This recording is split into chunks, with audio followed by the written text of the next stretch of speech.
My neighbor's trying to ruin my life. Maybe they're your soulmate, or even a better version of you. That's what my friend Joe said when I first told him about my downstairs neighbor for the first time. My neighbor who seemingly liked the exact same things as me, but we had never met. Better me? Excuse me? I laughed. He didn't elaborate, only grinned as a response, and then suggested we knock on their door. I met Joe through some other friends a year ago. After we realized that we lived on the same street, we started hanging out more often. I'd moved to this town only a couple of years ago, right after college for a marketing job I was lucky to get. Before, our jobs were mostly remote now, so we'd meet for coffee breaks or even work at the same places some days. This made him a witness to all the madness I was going through, which I was truly grateful for because I'm quite sure that any outside person would have thought I was going insane. Hell, for a while I thought I was going insane. It all started with music. I lived on the 5th floor of an apartment building. The way that the building was designed, there were 2 apartments on each floor, and from the outside, each floor looked pretty much the same except for the shoes in front of the door or individual welcome mats, stuff like that. They didn't have an elevator, so I'd cross all the apartments on my way up and down. I started noticing the apartment right underneath mine when the tenant happened to listen to the same song as I did when I was listening to before I made my way outside. I even ran back upstairs to my apartment because I thought I left my speaker on, but I hadn't. It was coming from the place downstairs. Funny coincidence. Not anymore. The following day, though, it happened again. This time, it was not a particular well-known artist, but, Zaram exists. Maybe my neighbor and I had familiar tastes somehow. When this kept happening for days, I started thinking that it was a passion-aggressive way to tell me my music was too loud. I started using headphones, and there was no more music coming from my neighbor. But it didn't end with that. It simply switched to movies or series. I would walk by the apartment and hear the exact same thing that I'd been watching earlier that day, even the exact same episode of shows, and even though I had really lowered the volume. About a week after it all started, Joe and I were working at my place, and when I told him about the music and the shows, he suggested we knock on the door to see the person who was there. I didn't see neighbors often in the hallway in general, but this particular one was a real mystery. The apartment under mine had nothing in front of it, pretty much like mine. I had a hallway inside my apartment where I left my shoes and other things.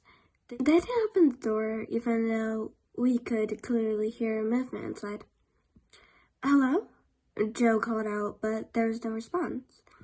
That's when the door of the apartment next to it opened, where an elderly lady lived.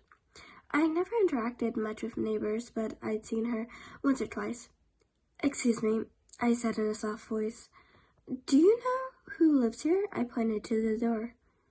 She looked at me for a while and then shrugged. "I believe a young woman moved in very recently. Why?" "Oh, I think my package was accidentally delivered to her," I lied. "Maybe try again later. She doesn't seem to leave her home very often. Poor thing." The lady smiled and started walking down the stairs. We didn't try again later. This girl seemed to be an introvert, and I didn't want to bug her, so she liked the same stuff that I did, or copied me. It was kind of funny, like she was following my recommendations. However, every day it seemed to grow slightly stranger. It went from media to food. I started smelling the same thing I was cooking, coming from her apartment. I know that scents can travel, but it was so strong, right in front of her door. that there was no way it was coming from my place. That was still fine, even though I had no idea when or what she got from her groceries. I was home almost most days too, and I started peeking out my apartment every day. I heard a door shut close. Our building was pretty much poorly soundproofed, but every time it was only the old lady who might have thought I started stalking her. The coincidences stopped being funny, and when one day I walked by, I smelled my perfume. It was one that my mother had gifted me. She got it from a place where you can mix together your own choices of scent. Not only was it really unique, but I also hadn't used it in months. There was no way she could have just copied it. I told some other friends about it as well, and they agreed it was creepy. This woman didn't just have the same taste as me. She was stalking me. I decided that I didn't want to hang around at home all day anymore. Right above her, where she could listen to everything I did, I realized that if she heard my shows on such low volume, she would also hear my phone calls I made or conversations I had with my friends who came over. So I started going back to the office more often just to get away from my home during the day. I was sick of being observed. A few days later, that was fine. I hardly noticed anything from the mysterious neighbor anymore. That was until I came home from work one day and my key wouldn't fit inside my door. I called the landlord. Lucky he didn't live too far away and came over shortly after. His face was all puffy and red from walking up the stairs, and he clearly wasn't happy that he had to come. "So, what's the problem?" he grunted, slightly out of breath. Even the old lady mastered the stairs better than he did. "Like I said, my key won't fit in the lock," I said and demonstrated. He quickly grabbed the key from my hand. "Let me see. Keys don't just stop working. You must have broken off a piece or something." "Well, is there a way to fix this?" He looked and inspected the key. Then he looked at me and started squinting his eyes. "Wait a second. Are you sure you're on this floor?" I laughed. "Yes, I'm pretty sure I live here."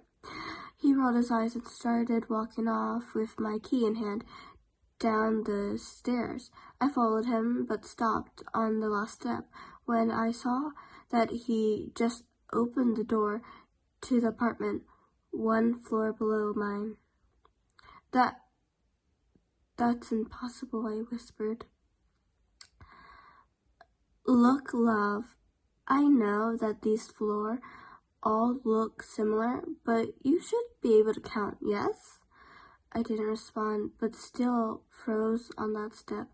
"Next time, check where you are before you call. Got it?" He shook his head and started walking away, leaving my key inside the door.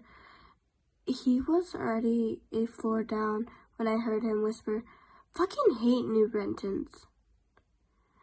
I was sure I had walked to the right floor, but I was tired. Maybe I kept walking without thinking. Embarrassed, I finally started moving and went inside the apartment. However, when I turned on the lights, I knew I hadn't made a mistake. This is not my home. But somebody tried to make it look like it was. When you stepped inside my real apartment, you would get a small hallway. All I have in it was chairs and little closets for shoes and coats. This place had that too, but the closet and chairs were made out of cardboard. I felt like I was going through a out-of-body experience. I couldn't stop myself. I stepped farther inside into what would have been the bedroom. Just like in the hallway, everything there was copied of my furniture, made out of cardboard. In my real apartment, I used to have a bunch of pictures on the wall of my friends and family members. Here I have the exact same copies drawn by hand, all leaving out the faces of people. My stomach started turning, obviously. I stumbled back into the hallway, out through the door and towards the stairs, and when I suddenly heard something from the upper floor. My floor. It sounded like a jingle, something that I hadn't heard before. My heart started racing.